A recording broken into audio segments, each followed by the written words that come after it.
I'm Jen Taylor Skinner, and this is the Electorette. On this episode, I have a conversation with activist, organizer, and chief executive officer of New Georgia Project, Nsé Ufot. And I have to tell you, I've wanted to have a conversation with Nsé for years. Nsé's work alongside the team at New Georgia Project and the work of the organizers on the ground have transformed the political landscape of Georgia. Nsé and I talk about all things political as it relates to Georgia, including the upcoming gubernatorial rematch between Stacey Abrams and Brian Kemp. We also talk about the Senate races between Raphael Warnock and Herschel Walker. And of course, we discuss the state of voter suppression in Georgia. So this is an episode that you don't want to miss. So without further ado, here is my conversation with Nsé Ufot of New Georgia Project. Nsé Ufot, welcome. Welcome to the podcast. Thank you. Thank you so much for having me. So, the Georgia primaries, they just ended. Probably one of the most, not probably, the most watched primary in the country was probably that gubernatorial race. And now Brian Kemp won the Republican primary. So that means he's going to compete again against, Stacey Abrams. And I was just telling somebody that if you thought that Stacey Abrams was good then during the first round, and I did, she was really good then, now she's a force. Listen, I stand in awe, and I got a backstage pass in some regards, right? The wall has gone up and she's not involved in the day-to-day of the New Georgia Project anymore, but to have a front row seat to see the sort of power, the magnitude, she is indefatigable. I have known that word since I was preparing for the SATs back in the 90s. And she is, if I had known who she was, she would have been the dictionary picture of indefatigable. She will not stop. There's a clarity about the vision that she has for herself and the vision that she has for Georgia that makes you want to believe, because you can see it too.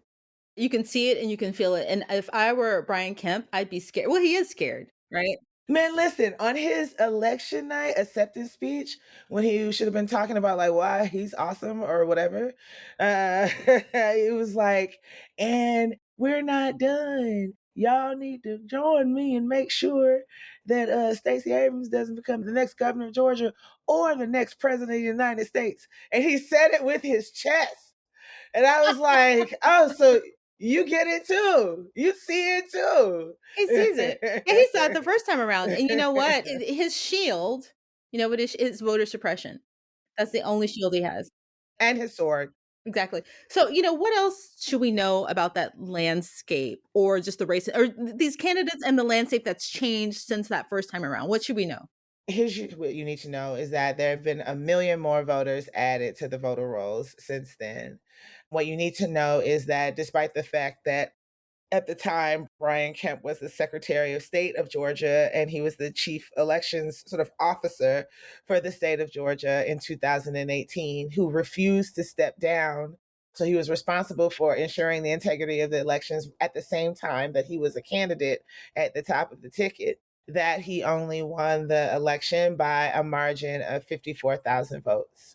And that was at the time historic because for over 10 election cycles before that, the successful Republican was beating the losing Democrat by an average of 200,000 to 300,000 votes consistently, from, McCain beating Obama in Georgia, Romney beating Obama in Georgia, Governor Deal beating the Democratic candidate for governor. Again, the 250,000 votes was an average. And Stacey cut that margin down to just over 50,000 votes in 2018.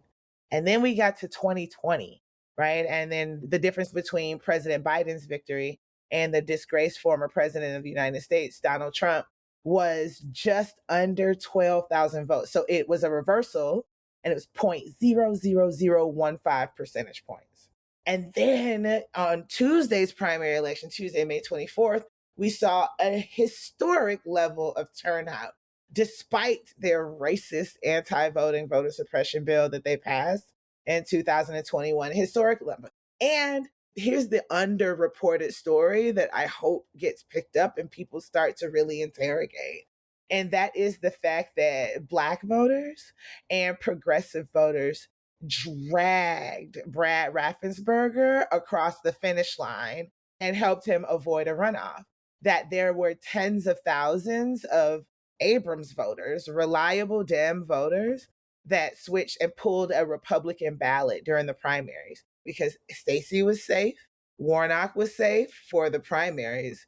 And so Jody Heiss represented an existential threat. It represented a reintroduction of Donald Trump into Georgia's political business, which nobody wants on either side, right?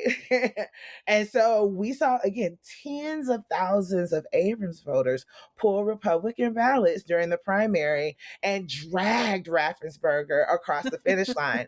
And I think that, again, that is also why they're afraid.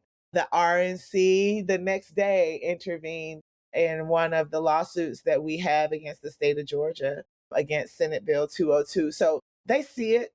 They see the level of organizing. They see the determination. They see that they are throwing everything they can at Georgia voters, at the folks who believe in this multiracial democracy that we are headed towards, and it's not working.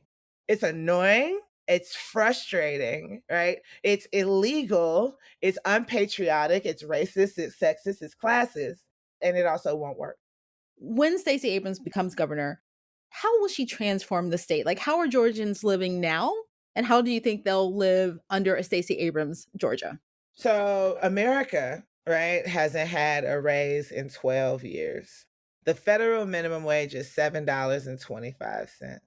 The minimum wage in Georgia is $5.15. And it's below the federal minimum wage, and it's been that way for longer. Georgians, like, there's no way for you to take care of yourself, let alone a family, on such depressed wages, right? So, and the Republicans in the legislature are not ashamed of it. They're not embarrassed by it at all.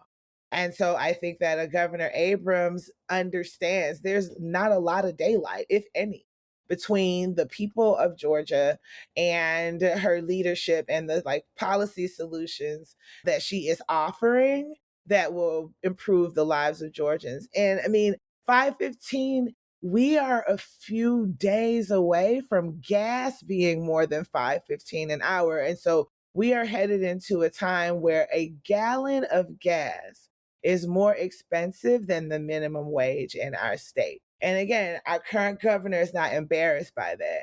I think the other difference is that, like, she is an accountable leader and she's brilliant, and that part of her brilliance is bringing together a team of experts to think about like how to do the most good for the most amount of people. We're still in the middle of a pandemic.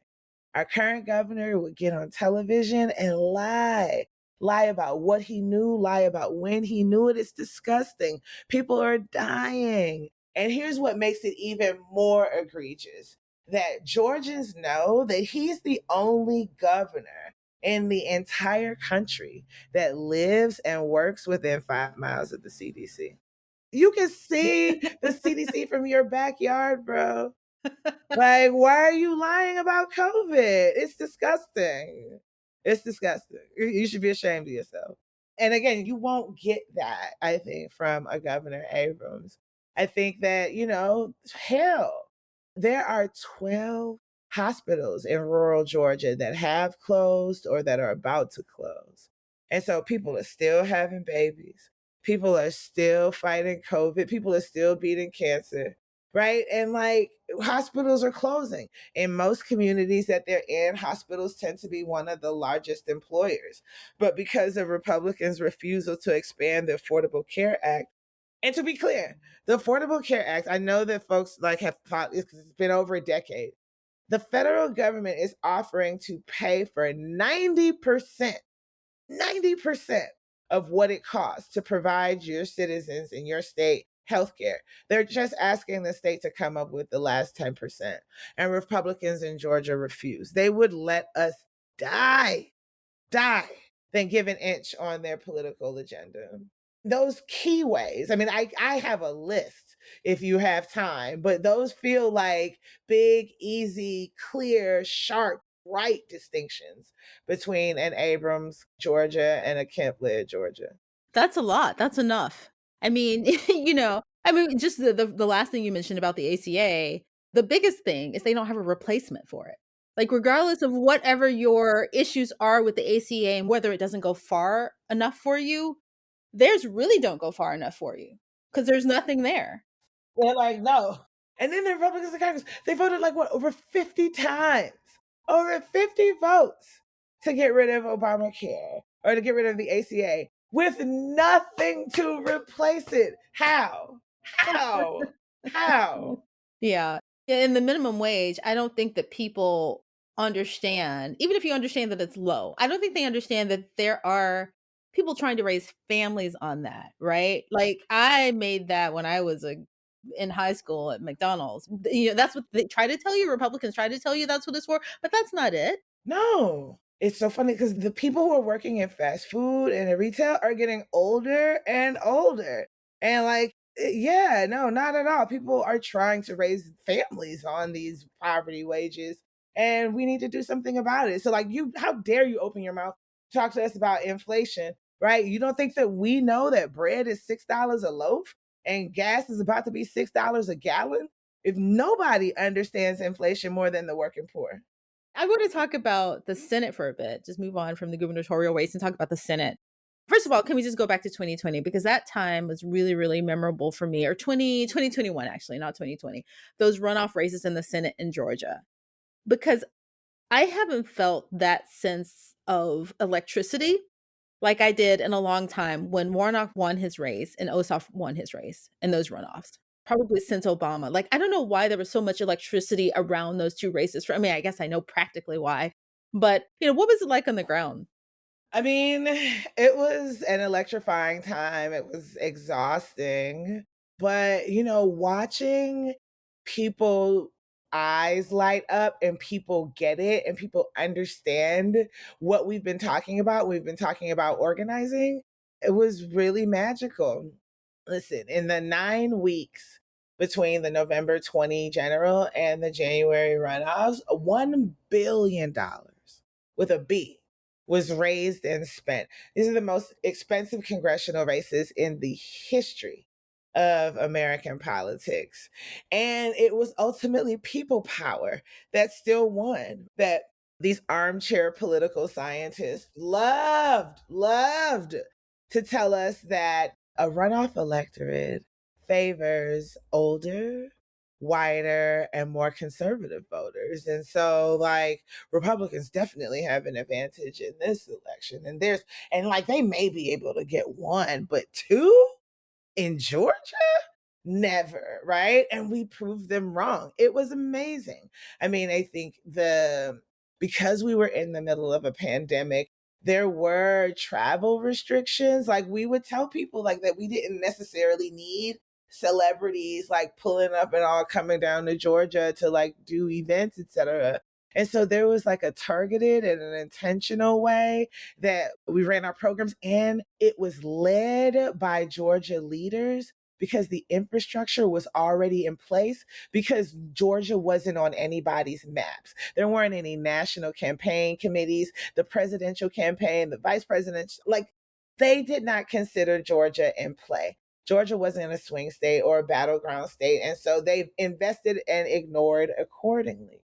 And so when the opportunity came to win back the Senate, and people were like scrambling, like, oh shit, excuse me, but like, I guess we got to get down to Georgia and build some stuff. And they got there and they were like, what? The New Georgia Project is knocking on 50,000 doors a day? How? Right? We didn't give them any money. They weren't on our list. How? Right? And so that's fun too.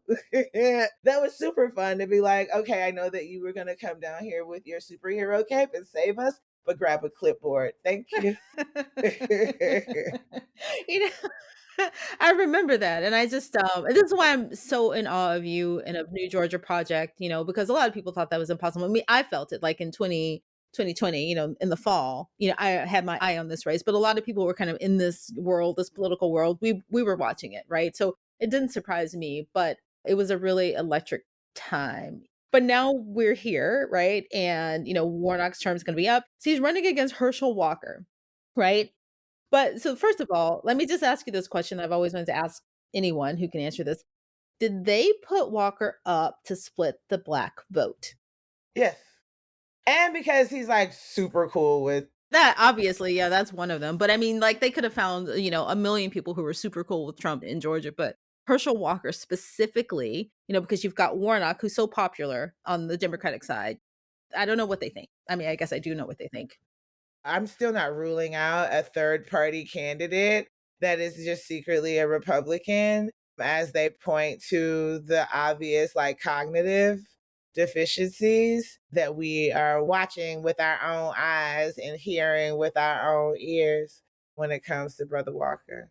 If you look at the primary, he was running against, I think, a libertarian and an independent.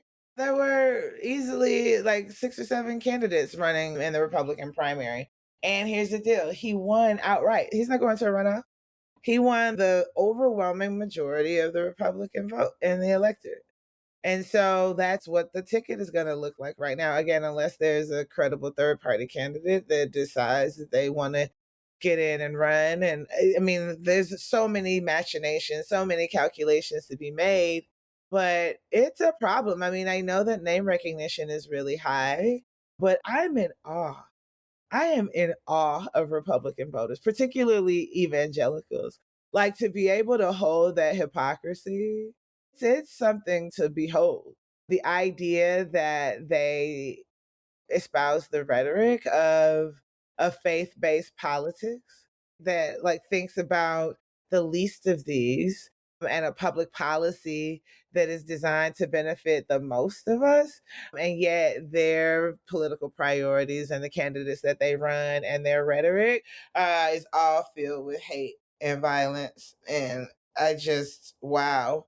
And watching them figure out like how to square their anti-choice agenda to square away their pro-gun agenda and like pro-business at the expense of worker agenda, and then also square that with their racism because he's still Black. Yeah. And Right, right, right. I want to watch their heads explode while they try to square that circle. I'm in awe too. And I'm in awe because you can't listen to him, anything he says, any speech, any interview he gives, and say he is the best candidate in any race for anything. It's really easy to see that he's not.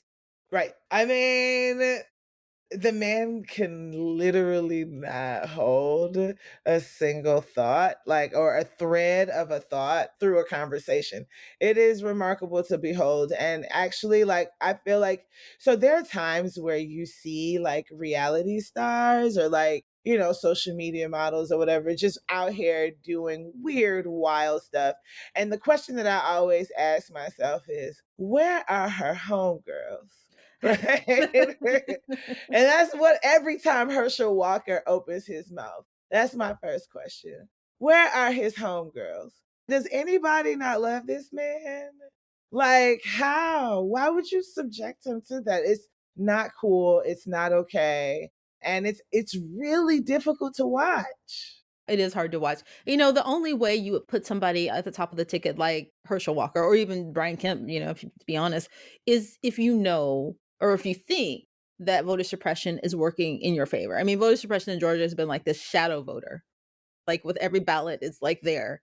Absolutely, absolutely. And because we are aware of it, because we won't shut up about it, and because we're continuing to find ways to neutralize its impact, we walk around with these big targets on our back, right? There are tons of rhetoric about what we're doing and how we have stolen the vote. Like the big lie is not some sort of victimless, like rhetorical thing. Like they are literally they're legislating around the big lie. Jody Heiss, when he ran in the Republican primary for Secretary of State, like ridiculed Raffensperger for refusing to participate in Trump's criminal conspiracy to steal a free and fair election, right? And said, like, I would have found those 12,000 votes had it been me, right? Like he said it, the quiet part out loud.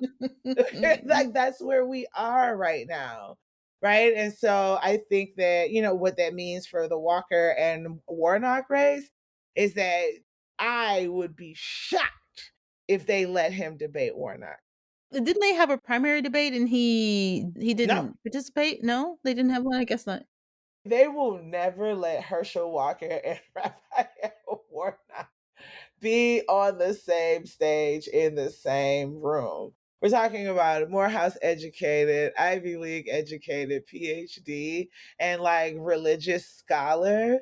He's the third person to command Martin Luther King's pulpit since he was assassinated. So there's like Martin Luther King Jr., two other dudes, and Warnock. Yeah. Yeah, Right? yeah.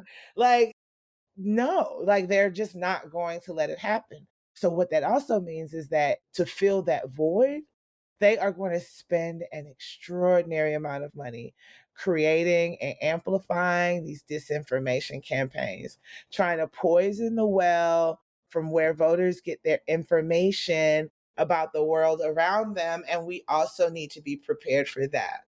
Should we be paying attention to the judicial races in Georgia? Because I know that I think there was a special election sometime in May or this month, right?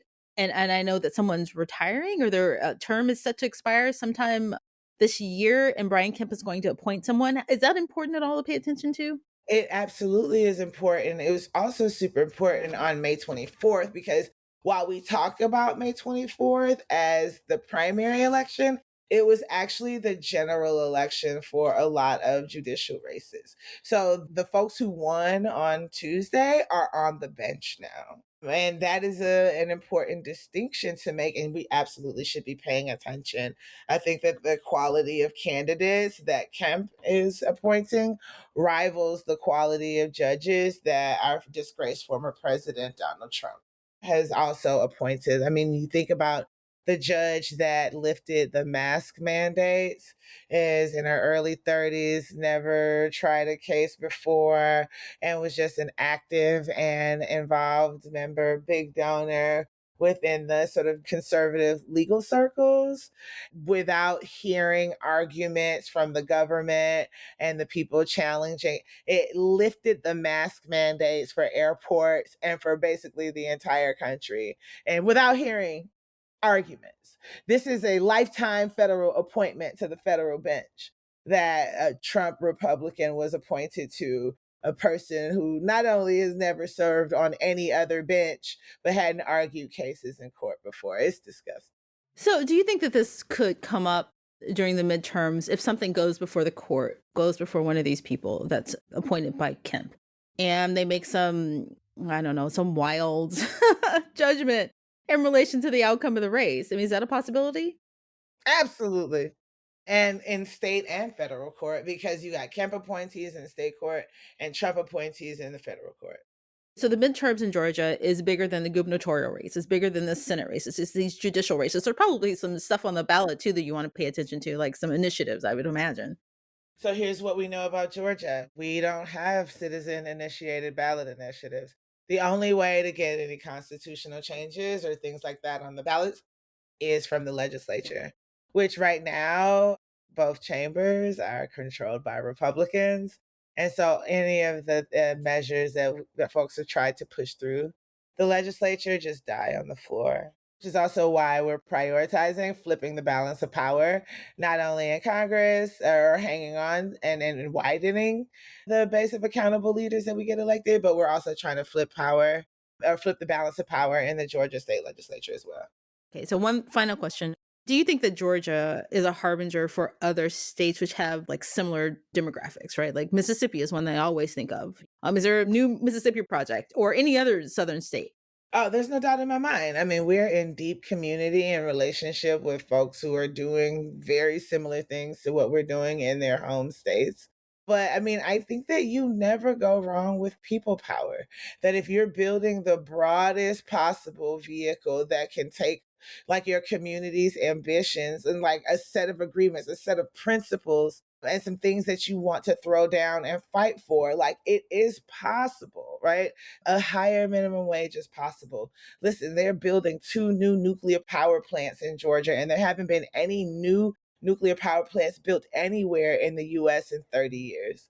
Like there's so many opportunities across the deep south. And I think a lot of it is because of how long it's been ignored. And so people have had to get creative in their organizing. They've had to get creative in their campaigning in order to see any kind of victories. And more importantly, in order to hold the line, right? You see what happens when the politics of white supremacy goes unchecked.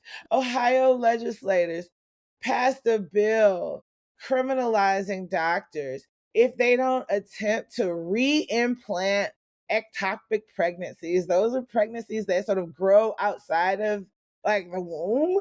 And if you don't, as a doctor, try to re-implant the pregnancy like back in the uterus, then you are considered like aiding and abetting abortion and you could face criminal penalties. It's ridiculous. It's ridiculous. And so I think that people across the South, a multiracial coalition of folks across the South, have been holding the line for a very long time and have a lot to teach the rest of the country about resistance and about building a broad, resilient coalition that's designed to get progressive victories.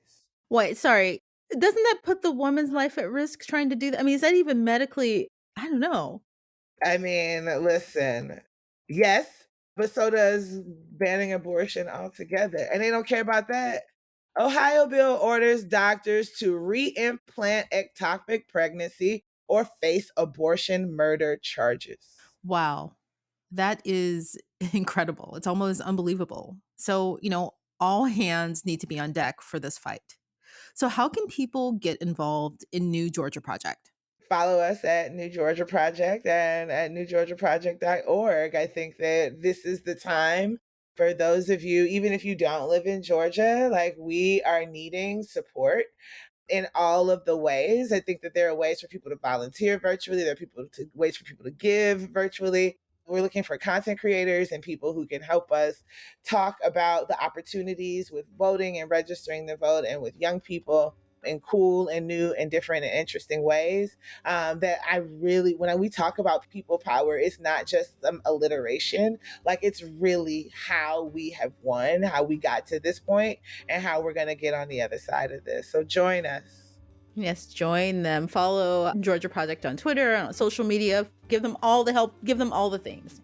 Yay. Thank you. Nsé Ufot, thank you so much for everything you've done, all of your work. I will take you up on that. I'll try to do something. I don't know, create content, do something for you. Anyway. Yay. Thank you. Thank you. Thank you. Thank you. I appreciate it. Thank you. All right. Take care.